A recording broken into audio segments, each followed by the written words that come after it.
God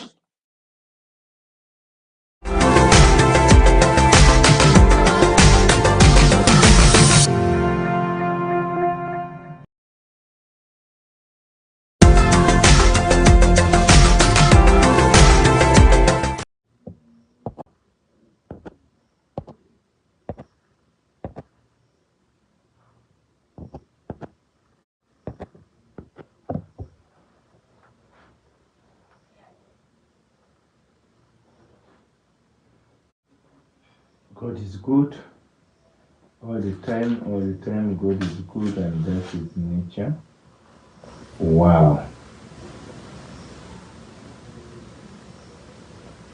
Omukama mulungi obudde bwonna omukama mulungi eraze embeera ze weewaawo.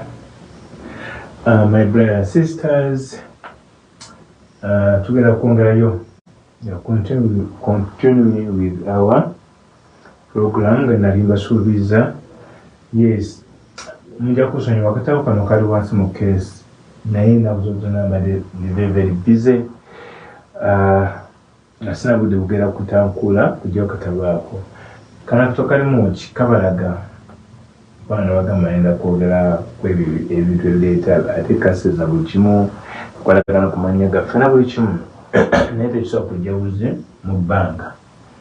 Always tetugenda okuga kinabwe kisobola okuva. So tugenda kutandika in the name of the Father, and the Son, and the Holy Spirit. Amen. Glory to the Father, to the Son, and to the Holy Spirit, as it was in the beginning, is now, and ever shall be, world without end. Amen. Chafani tuwakaka ujebera kulumu singa kwebwa muguru tumia fiya bina kusonyo ebiro fana sonyo atukoloni tutuwa mkame bwane tuloke mbi. Amina. Hey, may for grace the Lord be with you, but that I among men with the fruit of your Jesus. Holy Mary, Mother of God, pray for us sinners now and at our death. Amen. Remember Mary, be the name of Mukamaina, whom Sambaka's bananas or Manawenda or Mixan. The young took you in that on the Sabbath for Bonon, Kakan was set for me. Hail Mary, full of grace, the Lord is with you, blessed are you among women, blessed the fruit of your Jesus. Holy Mary, Mother of God, pray for us sinners now and at our death. Membe Maria judenne mu Mukamaina wa mukisambakazi bonna nezo omwana w'endaye wa mukisa Maria omutuuki wina Katonda otusabire ffe abonna kaakano mu kaseera k'okufa kufa nnya. Membe Maria judenne mu Mukamaina wa mukisambakazi bonna nezo omwana w'endaye wa mukisa niye omutuuki wina Katonda otusabire ffe abonna kaakano mu kaseera k'okufa kufa. Membe Maria judenne mu Mukamaina wa mukisambakazi bonna nezo omwana w'endaye wa mukisa Maria omutuuki wina Katonda otusabire ffe abonna kaakano mu kaseera k'okufa kufa. Amina. Membe Maria judenne mu Mukamaina wa mukisambakazi bonna nezo omwana w'endaye wa mukisa niye omutuuki wina Katonda otusabire ffe abonna kaakano mu kaseera k'okufa kufa. Hail Mary, full of grace, the Lord is with you, blessed are you among women, blessed the fruit of your womb, Jesus. Holy Mary, Mother of God, for us sinners now. Hail Mary, full of grace, the Lord is with you, blessed are you among women, blessed the fruit of your womb, Jesus. Holy Mary, Mother of God, for us sinners now and at our death. Glory to the Father, to the Son, and to the Holy Spirit. In the beginning, is now, and ever shall be, world without end. Amen. Oh my Jesus, forgive us our sins, save us from the fire of hell. Into temptation, special dose of mercy. Eyes are free, so you leave your faith, you must ask care, out to not wear Muguru, and tell our faith of successes. Mwenye lya pati nelya mwana nelya mtukivu. Amina. For those who have been working, welcome back from work. Good evening, good afternoon, and good morning. For those who are still working, please don't give up. And for those who are prepared to go for work, please may the Lord accompany you with His blessings, so that you start a journey with the Lord. You know whatever you're going to do. Then you're going to call abagala okukola, abagala okunyuka, abanyusidda mukulike eyo mwebale mulemereeko n'abagenda mukama bakulembemu n'esajja Katonda kibeere nammwe mukama mulungi obudde bwonna ekyokubiri neewuunya mujja ne muregisteringa budakiika ne muddukako oba mwabaaki anyway byonna byokkola mukama mulungi obudde bwonna. Actually musonyiwa today sibagambyeko coming, but here I am. I'm very grateful to see people are liking and see the when these dots are coming out. I know people are there with us. So thank you for another thing. Why can't you share this link with your groups? Can you share with other people so that you invite them wherever they are?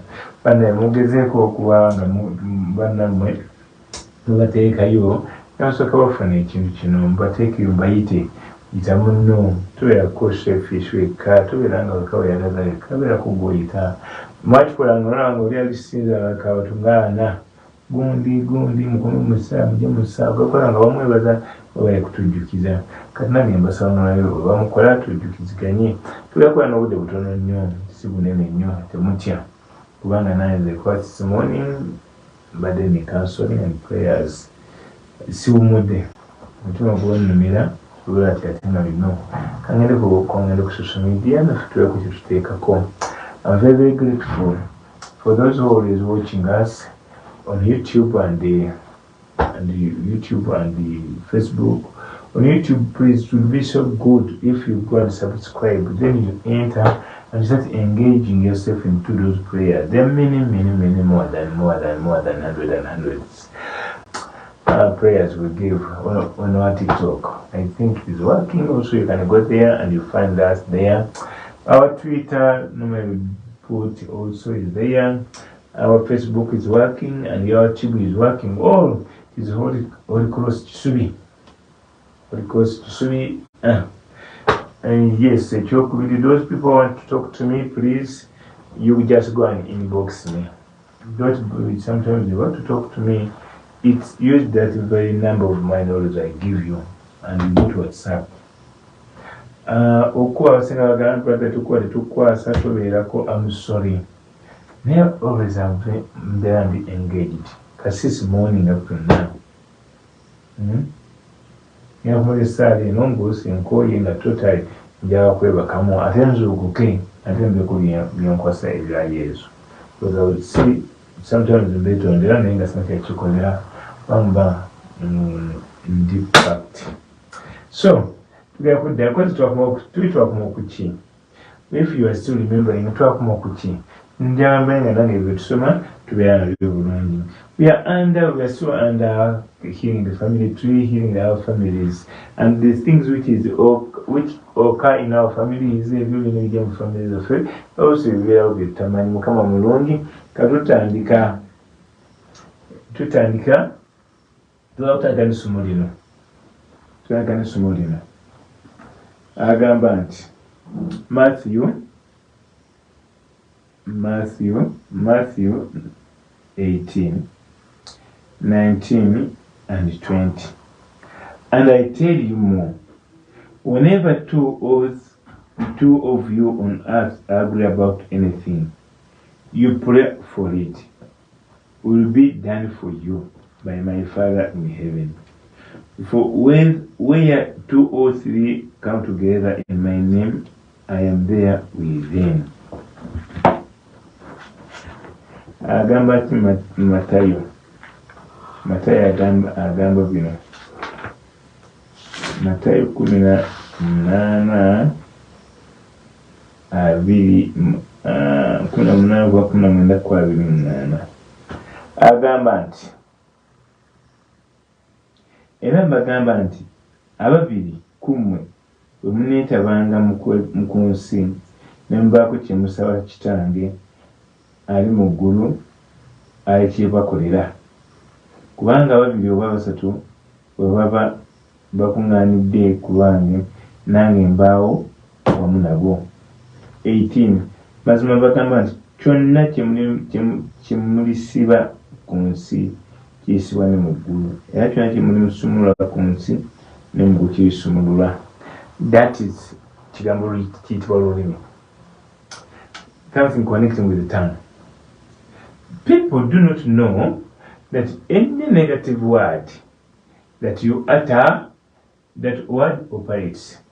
Abasinga tebakimanyi nti ekigambo kyonna ky'okozesa ekinegativu tekyabwa Katonda. Ekigambo ekyo bw'okifulumya, ekigambo ekyo kitandika okubeera nga kiri active nga kikola. Era mmwe singa otula bulungi nnyo ebigambo ebitugambibwa byogebwa siga tuba beetaaga kubyogebwa olya nakyogera mu busungu n'obusungu obwo bibeerawo. Ekyokubiri, these things skips.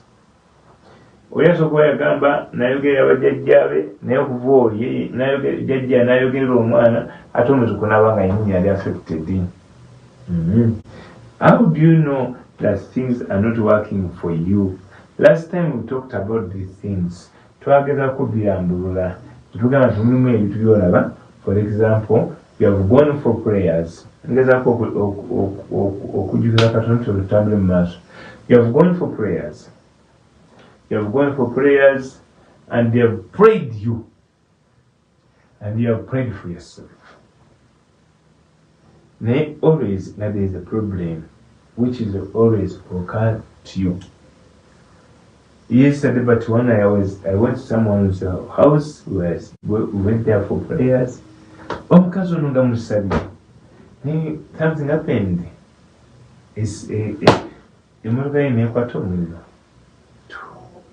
So there are things which is happening in our lives when we don't have and we don't know what to do. Although we have mu bwaffe mu butuufu nga tolina kyakukola neweesiŋŋana walimu fixing game. Naye nga kiva ku ki? Sometimes when you don't know, naye nga when something is monitoring you. If we bring the monitoring spirits, wetuleeta emyoyo emirondoozi otugiyita monitoring spirits. These are the nature of those things when they are around. For example, they are this dark or dark black birds. Ebidugavu ennyo. Sometimes you can find when you look into their eyes, there's some, not camarone, sitaka red katonotono. Oba oluusi olaba nga amaaso gaabyo gatangalijja. Spiritually, quote me properly. Spiritually, these are not eyes. These are spiritual cameras. Spiritually, ngeze mwe kwanga ebyo. Inosoba kwa chobanyonyola naye physically naye baba biso okunima. Spiritually, the spiritual realm of it, these are cameras. These are cameras. Ebintu mu ngeri ki nti bulijjo okyekyaliwo Katonda bwe yatonda ensi eno etonda n'obulungi bwali na buli kimu. There's a lot to different between these spiritual things. We have what we call demonism. Owange nababuzaabuza simanya kumanya wakiki kwanga nkyali ku mulamwa olwokuba kibi twali tugamba ebiganye. We have what we call demonism. We have what we call spiritism or satanism, and what we call human spirit. Ebintu ebyo bagamba bannabwengula nti ebitonde ebyatondebwa Katonda ne bibeera ku nsi nebiba nga biri ku nsi, ebitonde ebyo ebisolo ebyawula bikibeera byonna, they are in that spiritual realm of demonism.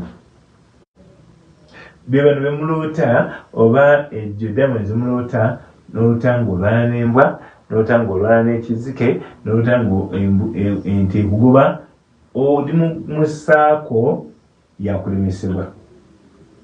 Essaawa yakulemesebwa ate essaaka ey'okulwala. Spiritual diseases. Era abantu abali mu mbeera eyo ebiseera ebisinga bino bibeerawo. Osobola bw'oba n'olwala omutwe kyangu okuloota ng'ente ekugoba. Kyangu okuloota ng'ogwa mu mazzi. Kati omala kufuna those dreams ate oluusi n'olyoka olwala. oba oliawo olwala omala kulwana, to have your battle n'olwala. This is demonic area. Then if we come to the other side, to treat as spiritism, satanism, byo, it is human. Kwanga nanini byo, that is Lucifer. And Lucifer tested the goodness and the bad. And at the end of the day, he remained in their side of bad. But Omukama, the Lord was chasing him from his premises, from his kingdom. Yali amugoba mu ggulu lye, temujja ku kino kyonna kyonna, nviira, go out from my kingdom. Nviira. So the evil came with a lot of over Revelation chapter what? Revelation is chapter 7.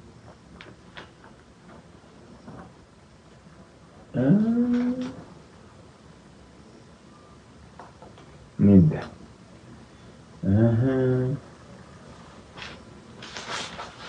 Can do that.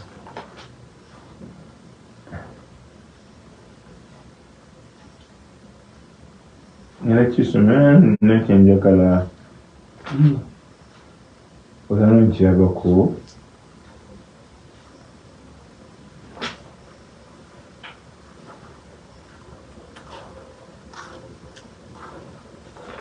lindako temuvaako yesu kimpe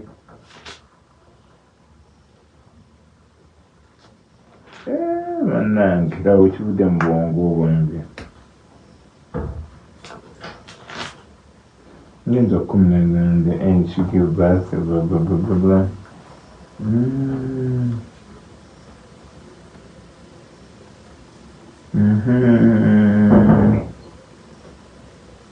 Mukama Katonda kandi musanvu taliiwo. Okay, nja kunoonya ndabe nja kinoonya ndabe nkiina 12 eganya okukwata kyenjagala.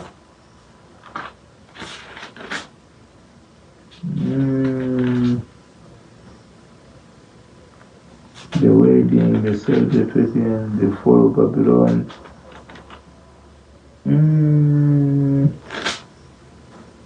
I'll get it. I'm trying, but exactly, it's in Revelation. Bweyamugamba nti mweggulu mukaabe nakandaba nzanabira bulungi nale mu Luganda te oluzungu lugaana mu Luganda telugaana lo kandabe wano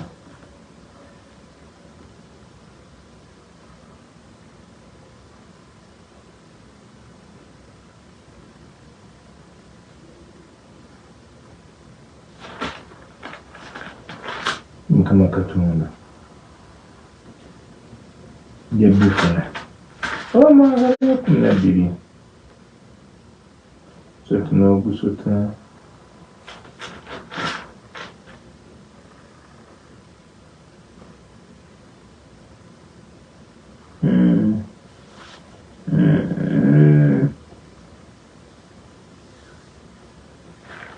bamalayika bayimba bakka nedda. Okay, I'll find out. Changu naye wakondooza na papa. Mukama mulungi. I'll find out. I'll give you I wanted to give the what? To give you nti mwesi mwekabire kubanga azenga alina obusungu bungi olw'ensonga mugula akoze eki agobeddwayo.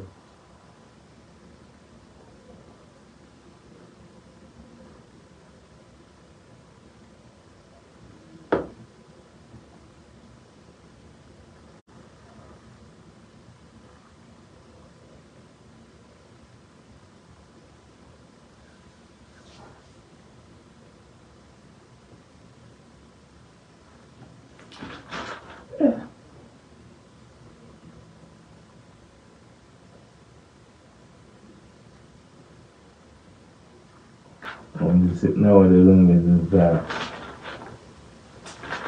Okay, so namugamba eggulu mwekabire kubanga azenga amanyiga nti eggulu alina akaseera katono nnyo. So particular sitani yali amanyi akaseera nakatono nnyo yajja okuzikiza buli kimu. Mukama mulungi, but with God's power we are still living. So the evil always want to work with the human being. Why? We are corresponding with the spirit. The evil one has a spirit and also have a spirit.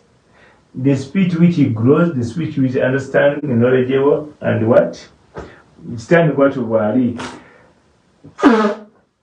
Stand at money nti omuntu ayaga nnyo the warmth of the human being than the animals. So olaba ebintu bino bw'abanga anajja gy'oli to attack you when he is in a human form, ajja kujja in a human form. Either in your grandi, either mbasajja b'otamanyi bakazi b'otalina n'ajja kubeera nga ali in human form. Either in dream, n'ajja mu kirooto n'omutunuulira mu kirooto ng'akugoba, akukuba, akola ki.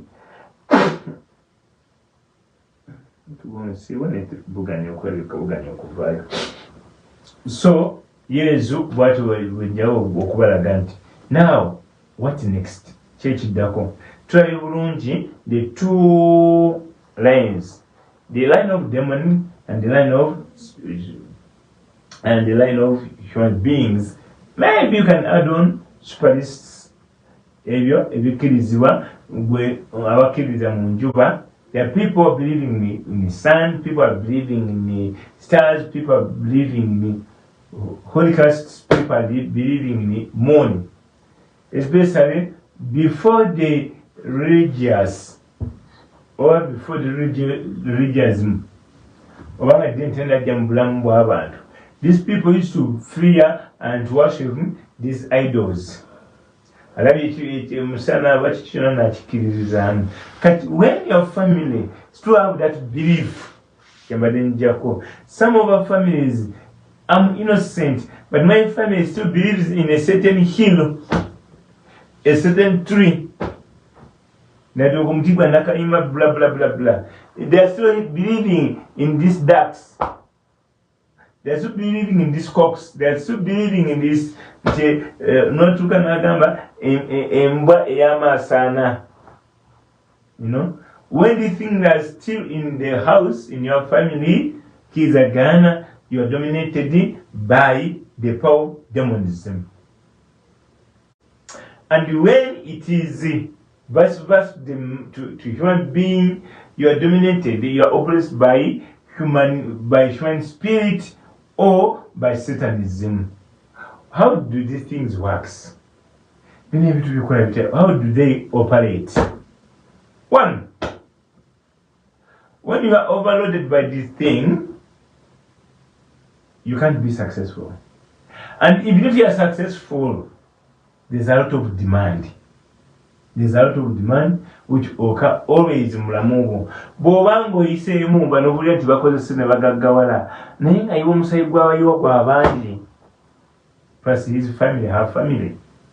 Yes, okufunamu you put in a lot. But at the end of the day, what I can tell you one thing, no free gift from the evil one. Tewali n'omuntu n'ogumu kyawe kyabwerere ekiva ewa Satan. When he gives you, that is, he covers you with a veil, and you can't believe that there is a covering veil around you. Tosobola kitikira nti waliyo obikiddwa nenga tosatikkiriza Mukama mulungi, but these things are coming from very far away from you, from fourth generation, maybe. From generation to generation. Now every your generation, there is some heat which connecting to them. If you want to know what I'm talking about, you can go and download that good. The thorn omwana w'ekibi bagita batya mu Luzungu omwana w'ekibi bamuyita batya nyandirabidde ne the thorn wegiteekamu about the evil. Yes, you can see the power. You know, in this rim, in the space, you see the space, but then in the space there is a lot of evil. There is a lot of evil which is monitoring us. A lot. Whereby these our people are using Gemani gye bakozesa ne bagamba njagala ava natuuke ewa katana liddawa ali London. You're in the London, you don't know what is happening, but you find yourself ebintu byonna byotandika okuziŋŋama. Yet here in Uganda, they are on you. But they are using the monitoring speech to monitor you. They are using the video coverage speech to cover you wherever you are. Buli kyokola bakulinya akaki akagere. When they are following you, even if you know or you don't know.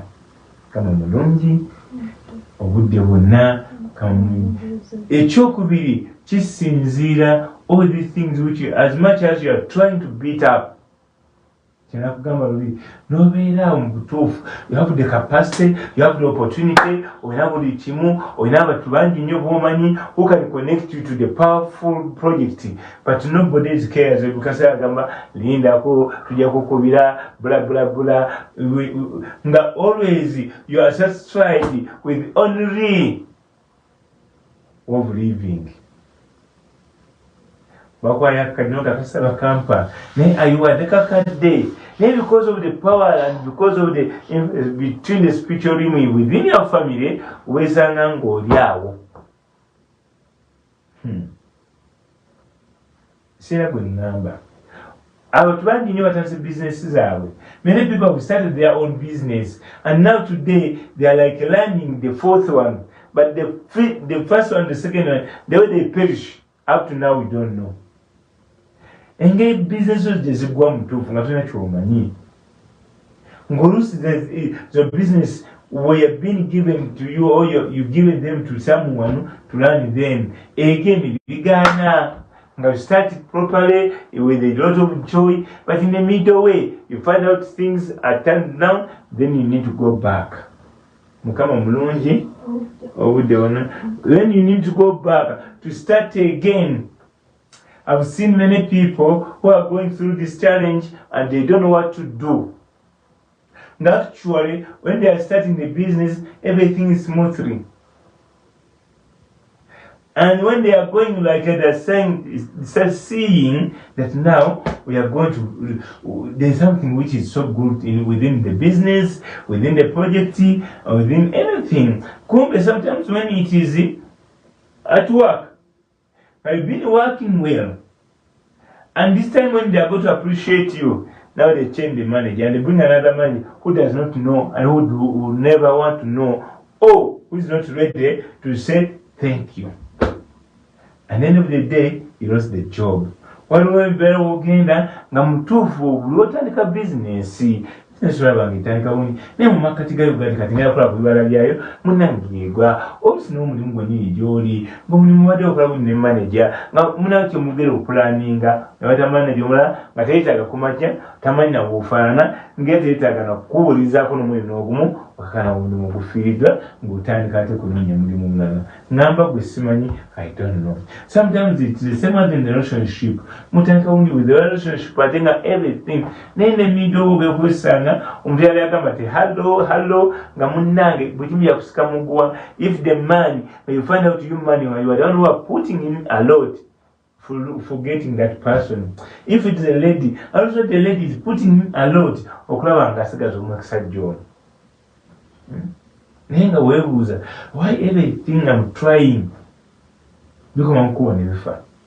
The problem is not you. The problem is not you, but something which is following you, something which is kept, something which is still warning you and monitoring you. This is time which is tying you. Bino ebikwata mwana nga tokyasobola kukola ki kutambula. Omukama mulungi obudde wonna omukama mulungi yaza embeera ze weewaawo. Second, see the way you have grown up from the childhood. For example, you can find people how they came to in this world. It's so funny. Engeri ojja ku nsi kuno nga oli funny nga tebitegeerekeka n'omuddi n'ogumu. Abamu zaali nzaalo imagine. Abalala tebabuulira kituufu. Abalala tiwazaike yali kojja nayagala maama, many things ebyaliwo. And today people are paid a tribute of the sins of our ancestors. Abasinga basasula emitango gy'abakadde baffe. Kama mulungi obudde bwonna kama zembeera ze.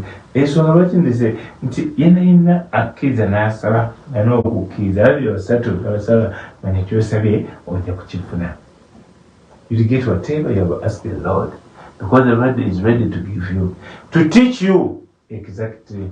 Then the third one is just to go into, to dip yourself into your family. Either you know or you don't know, time has come for you to look forward to your family. Lord, what is this?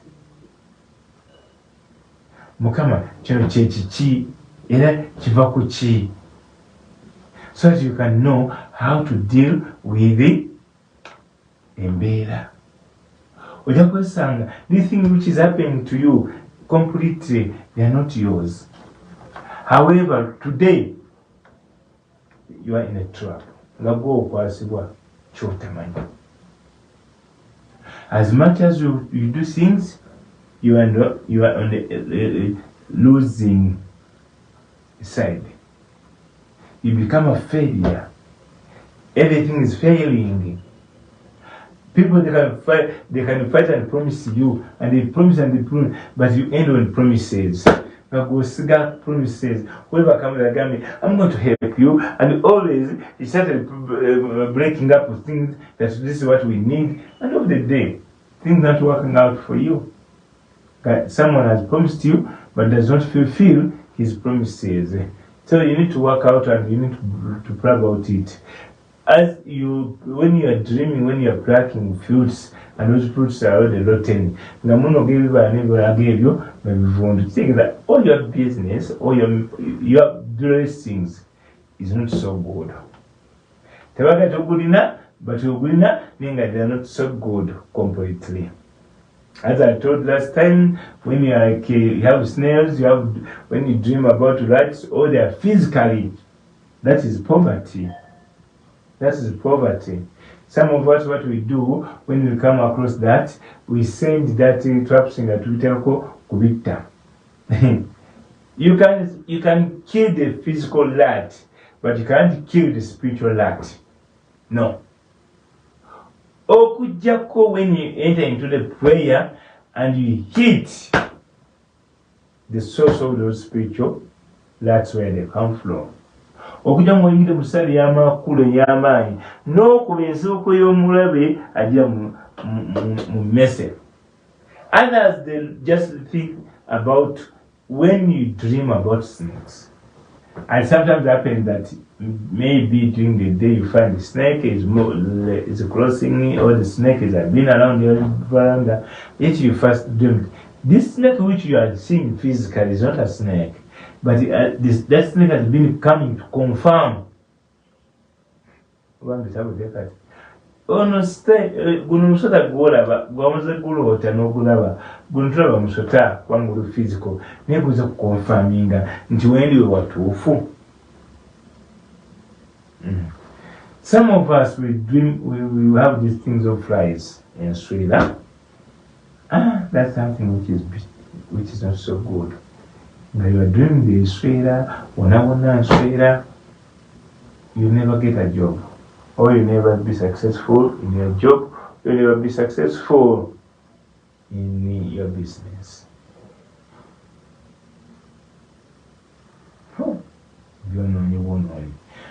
Oh, some people, when you are like in a dream and you find that you are trying to climb the mountain olinnya olusozi naye totuuka waggulu kitegeeza tolikola kintu kyona kyonna notuuka ku ntikoyo kyakyo. If you find yourself in a dream or in a vision that you are climbing a mountain and you have failed to reach on the top of the mountain, this means that whatever you want to do, you never complete it. All your things will be in a middle way and failing. Or when you write an endlessing sentences, oba n'okola katumalaako kitegeeza nti mu bulamu you never fulfill or you never complete anything. You're about to be a donkey. You'll be working for others. Kano kakola ojja kubeera nga akalogoyi ng'okolera abalala. When you look at in that spiritual realm of the forest, now we can say that you dream when you are in the forest, or you are dreaming when you are eating, or you are dreaming when you are about to eat. Actually, when you look into your plate, there is this chicken and uzungu. I will come made in pom. There's matoke, there's whatever. There's all all the foods, and you feel the saliva is coming. As soon as you want to pick what, mwana nozo kuka. Then you also when you wake up, you want to go back to finalize what you started. Come on, Lunji. You started the thing, and when you dream about food, when you dream when you are you have babies, you are kugusa mwana, likely, when you dream when you are putting on new dresses, likely kiringa ekigamba nti oba ekirabika nti oba nkyokere ntya naye bwaba tonazaalako, you might find yourself it's not really easy for you to get a child.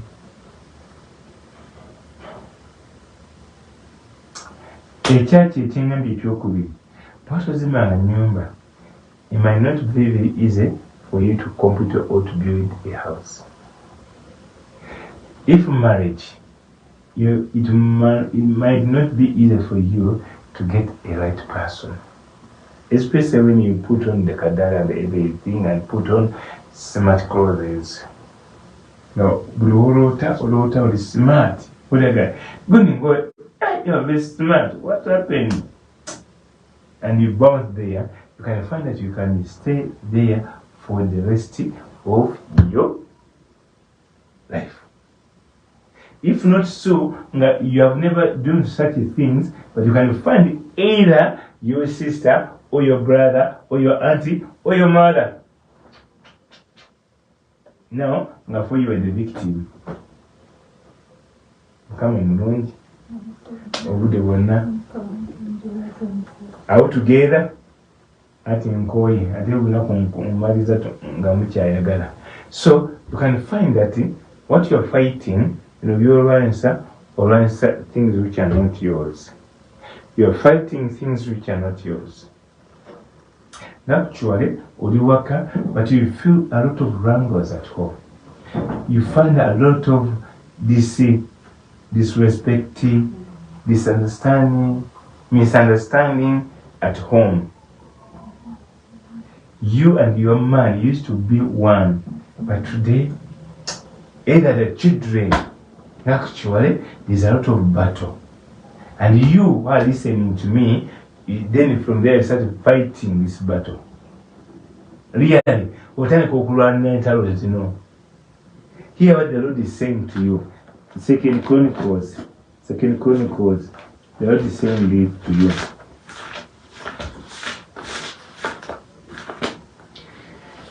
Second Chronicles chapter 20, verses 12. No, verses 13. 14, yes. 15.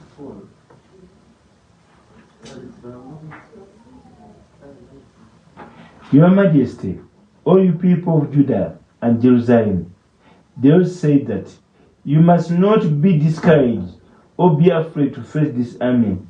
The battle depends on God, not you. Many people, they go for battles which are not theirs. Sometimes this battle is not yours. It's not for me and not you, but it belongs to the Lord. That is especially verses 12. You are our God. Punish them, for you are helpless in the face of this army that is attacking us. We do not know what to do, but we look unto you. Our eyes are on you. Meaning that Mukama tetulesobola tojja kusobola kino naye kati ntunuulidde ggwe. The moment you bring this war and this battle, and you put it in God's hand and say, Lord, I'm done. Tell from where I've stopped. You can find the way of Joshua. Remember Joshua and Moses. That's in 2 Samuel. When Joshua raised up their hands, the Israelites, when he puts down the enemy who is trying to win, meaning that the evil will never know, or he does not want. Either you're fatigued or you're very tired or whatever. When he will hit you, he will come to hit you directly. He will come to hit you directly. He will come to put you directly. He will come to change and try to put you directly because that's what he wants. Omulungi ampuliriza. Stand wategeera kyoli ajja kukuba. Tajja kumanya nti oba okooye oba tolina maanyi. Bw'oba tolina maanyi okooye ekyayagala. If you want to know what I'm saying about, go to Luke chapter 4 and see, after being tired and hungry, the evil one came and said, you are the Son of God. Why are you hungry? Why can't you turn these stones into bread and eat? Not only that, since you are the Son of God, just they say it is written that before you hit on the ground, He will send the angels to hold you. Not only that, the whole world is mine. I'm just asking you one thing. Bow down and worship me, and I gave it to you all. Why? Because they even knew that Jesus has come to destroy His kingdom, to destroy the kingdom of Satan. And now Satan, at first he said, if you are worshiping and bow down to me, I will give everything to you. That's how the evil it seemed. And the Lord in the Bible, in Catechism, the Catholic, they say Jesus was tempted 3 times. But the last one say, he tempted and say, after that temptation, he left him a while. And he came back in a furious way on the Calvary and said, oh, when he found that Jesus was beaten, he's bleeding, he has nowhere to touch, then through the people, through the creature, because they even knew that I cannot attack him, let me pass through the last person to be standing akamutemu muntu asembayo ye muntu adinaija kununula mwoyo wemba nkozesa, that if you are the man of God, can I come down and we worship you?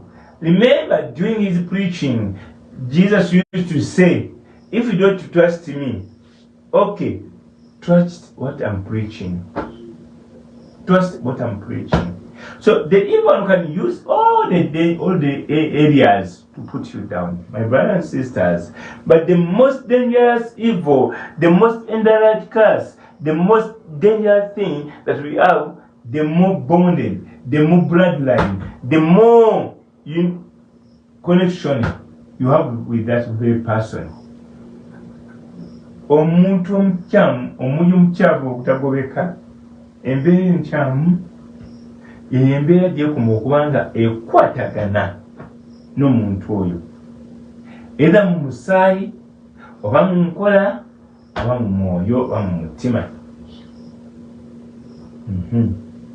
Ekirala is like when you are like somewhere and try to dream when you are talking with people whom you don't know. Or when you talk with the dogs.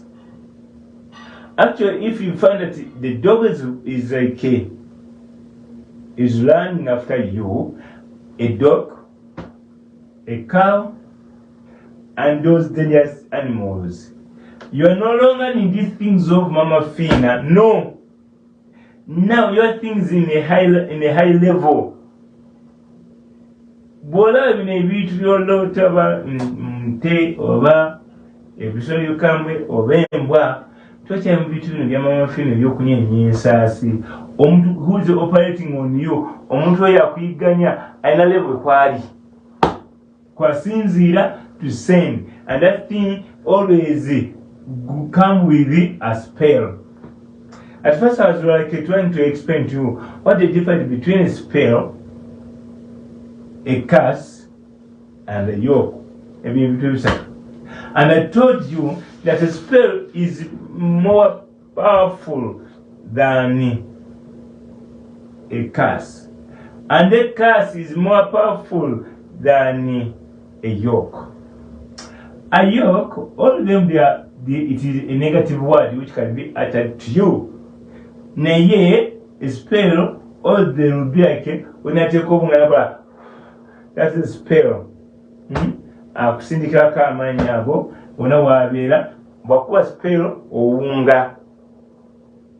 N'obeera somewhere, nga ntozi n'olinga nga gwe enjaga, oba gwe bawadde gundi, tosobola kuteeka gy'obadde. Then a curse, actually, you are aware what has happened to you. However, you don't know how to control. I don't have that power which can help you to overcome that curse. Then a yoke, it is a chain around you that they allowed you to do whatever you do, but there is no way out.